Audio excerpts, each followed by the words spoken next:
The political crisis in Ukraine coming to a head today. Parliament voting to oust the nation's president.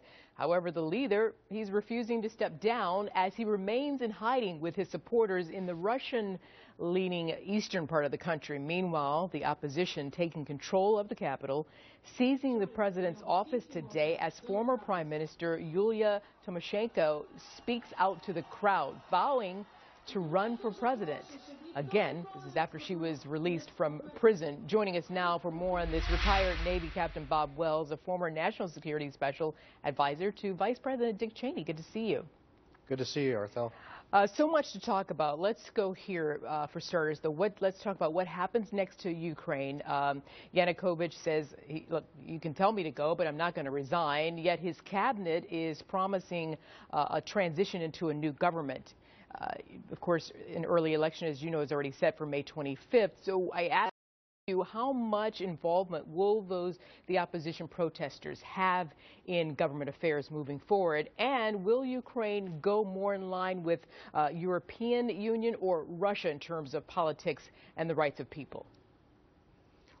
Thank you again. I think, first off, it really is important, speaking as you just laid it out with regard to the details about what's happening on the ground in Ukraine with the opposition, with the president in Kharkov in the Russian sector of Ukraine, for a stepped-up effort with U.S. diplomacy. We certainly are in touch with our embassy there in Kiev. We're also watching very closely. This has been a very fluid situation. It's been very tragic to watch this almost Civil War level like circumstance occur inside Ukraine.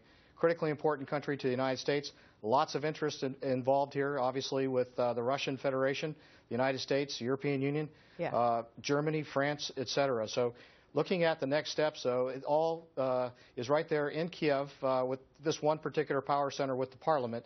Also in Kharkov with the president there right now in consultation with some advisors, former parliamentarians, as well as some Russians. Explain to us, though, why Ukraine is so important. We're talking about economically and as far as military positioning there with the Black Sea. Explain why it's important, as you already said, of course, to the U.S., to European interests, as well as to Russian interests. I'll start with the Russian interest there. As you probably recall, it was part of the Soviet Union. In fact, Kharkov used to be the center of the former Ukrainskaya Socialist Republic. Most of the energy, natural gas pipelines come through Ukraine and do support the former Soviet bloc and also the free nations of Western Europe. The Black Sea Fleet, the Russian Federation fleet, special protocol there after the Berlin Wall came down to operate the Russian Federation fleet out of Sevastopol. For the European Union, energy interests are certainly a primary concern. Also, the European Union and all the different bordering countries, Hungary, Poland in particular, have growing economic interests. And finally, the American interest, making sure that we have a stake in the freedom and the aspirations of the Ukrainian people, but also be wary of the Russian Federation sensitivities and concerns with regard to Ukraine, but also the European Union and their particular history in the recent past. Sure. And as you know, Putin was shelling out a lot of billions of dollars to Ukraine while Yanukovych was still there. So what is Putin's next move?